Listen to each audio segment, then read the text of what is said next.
Hey everybody, welcome back. This week I don't have a huge visual update to show, and normally that would feel like a bad devlog week, but honestly this is probably one of the more important points in the project, because Eternal is reaching the stage where adding more systems is not the answer anymore. The game already has gravity, polarity, energy actors, lattice cascades, field resonators, entangled pairs, and a reactive grid. The problem is not whether the systems exist. The problem is whether the player can read them, understand them, and have fun responding to them.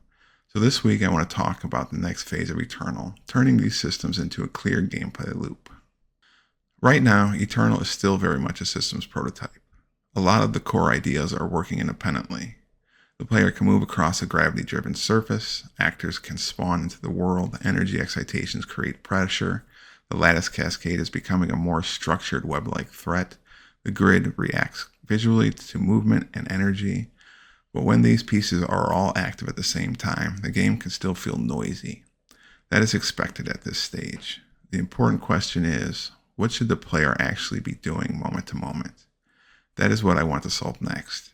Instead of adding random abilities or new enemies just because they look cool, I want every actor and every mechanic to support one readable loop.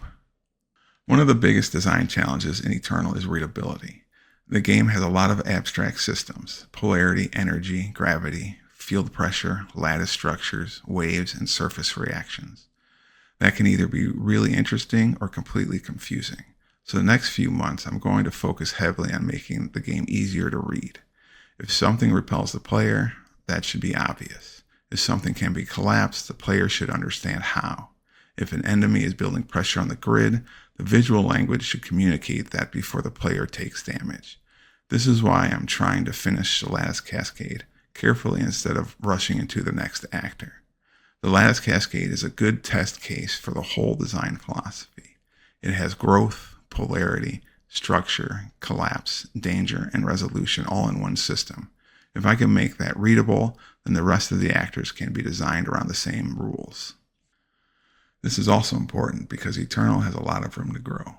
Eventually I want the game to support more enemy types, more field interactions, more procedural behaviors, and more interesting combat encounters. But if the foundation is not readable, adding more content will only make the game harder to understand. So this phase is about restraint. Instead of asking, what else can I add? I'm asking, what does the player understand? That question is going to shape the next few months of development. The goal is to get to a point where someone can watch the game for a few seconds and understand the basic idea. Energy is spreading, the field is becoming unstable, the player needs to resolve it before it gets out of control. That is the version of Eternal I want to build towards. So this week was not about a big new feature. It was about stepping back and making sure the direction is clear. Next, I will keep working on the lattice cascade and use that as the first major test for the core loop. Once that feels fun and readable, the other actors can start falling into place around it. Thanks for watching, and I'll see you in the next devlog.